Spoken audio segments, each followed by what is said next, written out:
2015 का मई महीना था और जगह थी मलेशिया का हांगकांग। सुबह का वक्त था। आपको पता है कि सुबह के समय लोग अक्सर वॉकिंग और जॉगिंग के लिए अपने घर से निकले हैं। कुछ ऐसे ही वहां रहने वाली एक औरत अपने घर से जॉगिंग के लिए निकलती है तो उसका ध्यान अपने पड़ोस में बने घर की तरफ जाता है। वह देखती है कि आज उस घर में कोई चहलकदमी नहीं है, जैसी रोज होती थी। अब जाहिर सी बात है, जिस घर में 5 लोग रहते हों उस घर में कुछ आवाज तो होती ही है। तो उस औरत को कुछ ऐसा महसूस नहीं हुआ। अब उस औरत ने कुछ आगे बढ़कर देखने की सोची और सामने बने उस घर की तरफ आगे बढ़ने लगी। कुछ आगे बढ़कर उसने देखा कि इस घर में रहने वाली वोंग नाम की औरत अपनी कार में अपनी छोटी बेटी लिली के साथ बैठी हुई है। जब उसे वो दोनों दिखे तो उसे अब सब नॉर्मल लगा। सब कुछ नॉर्मल सोचकर वो अपने जॉगिंग के लिए चली गई। तकरीबन 1 घंटे बाद जब वो वापस लौटी तब उसने फिर देखा कि अब काफी दिन निकल आया है, लेकिन अभी भी वो दोनों लोग वोंग और उसकी बेटी लिली कार में बैठे हुए हैं और देखने में ऐसे लग रहे थे जैसे वो दोनों सो रहे हो। दरअसल आपको उस घर के बारे में थोड़ा बता देते हैं।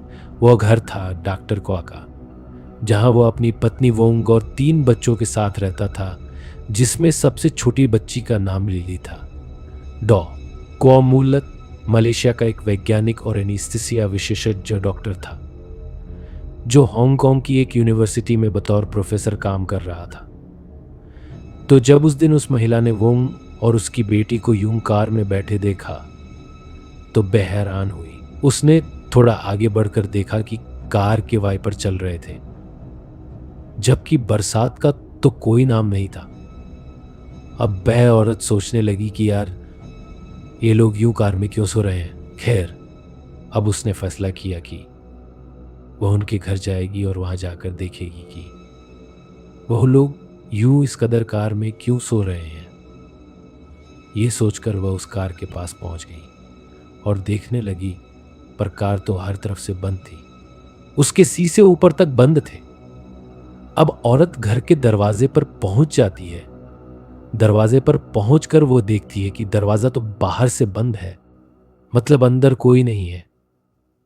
ये देखकर वह महिला अपना फोन निकालती है और सीधे पुलिस को कॉल करती है और पूरी बात बताती है। सूचना मिलते ही पुलिस मौके पर पहुंच जाती है। अब पुलिस अपनी जांच शुरू करती है।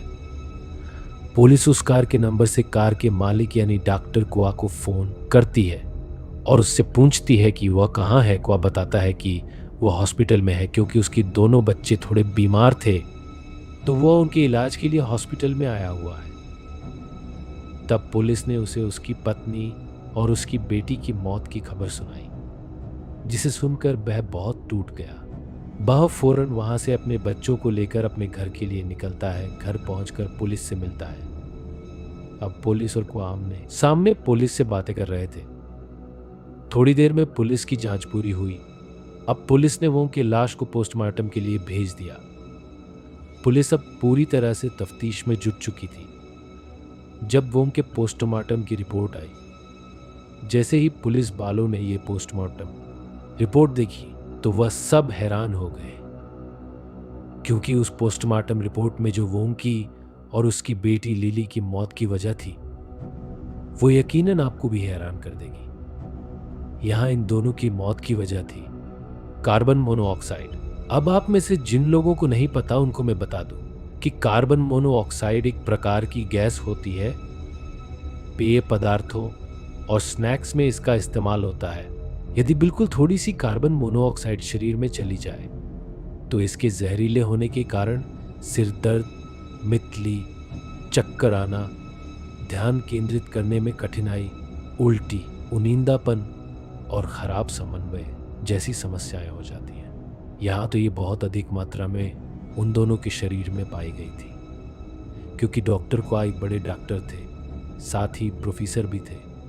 तो ऐसे में पुलिस का उस पर शक करना तो बनता था और पुलिस ने बस शक के आधार पर उससे पूछताछ की। पहले तो क्वा इधर उधर की बातें बनाने लगा, लेकिन जब पुलिस ने थोड़ा मसाले की डोज बढ़ाई तो डॉक्टर क्वा को उसे पचा नहीं पाया और उसने सच बताना शुरू किया।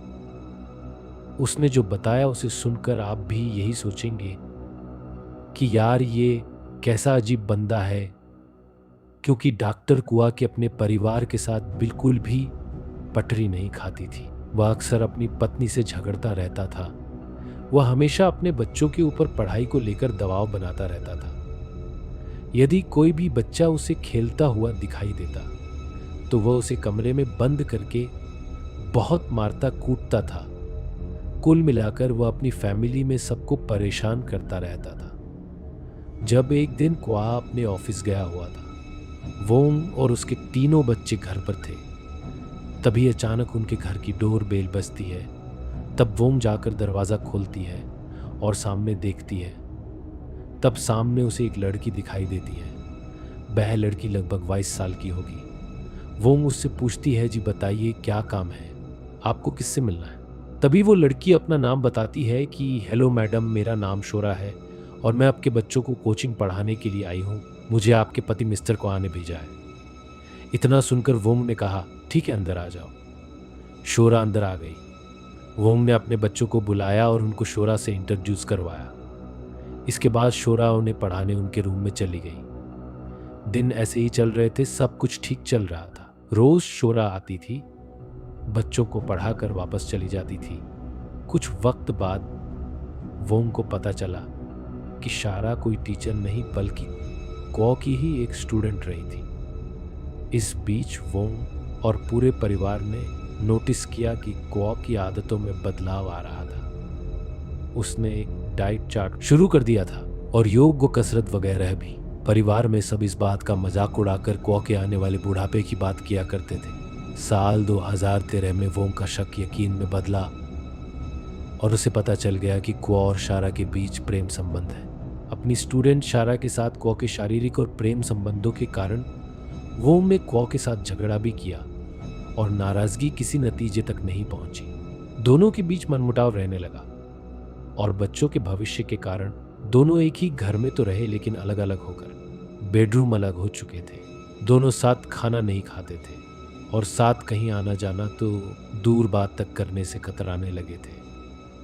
बच्चे ये सब देख रहे थे और बड़ी बेटी के अलावा शायद ही कोई इस मनमुटाव का कारण समझ पा रहा था। मनमुटाव भी चलता रहा और उधर क्वा और शारा के बीच संबंध भी। क्वा ने साल 2015 में अपने विभाग में एक प्रयोग के लिए प्रपोजल रखा। क्वा अपने अध्ययन के हिसाब से खरगोशों पर कार्बन मोनोऑक्साइड गैस के प्रभाव के बारे में एक वैज्ञानिक प्रयोग करना चाहता था।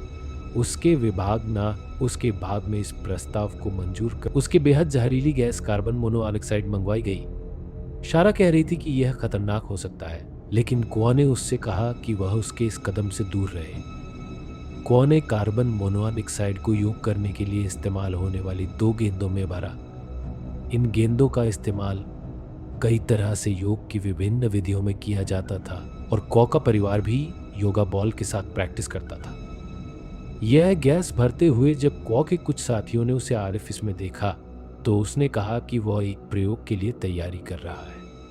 कार्बन मोनोऑक्साइड से भरी एक गेंद क्वा ने अपने कैबिन में ही रखी और दूसरी वो अपनी गाड़ी में रखकर घर ले आया। घर आकर क्वा ने यह गेंद दूसरी कार में रख दी जो अक्सर वो इस्तेमाल किया करती थी। उस योग बाल से गैस लीक हो रही थी और धीरे धीरे गैस पूरी कार में भर गई। जब वोंग अपनी बेटी लिली के साथ इस कार में बैठी तभी वह जहरीली गैस उनकी सांस के साथ उनके शरीर में चली गई और वहीं कुछ ही सेकंड में उन दोनों की मौत हो गई।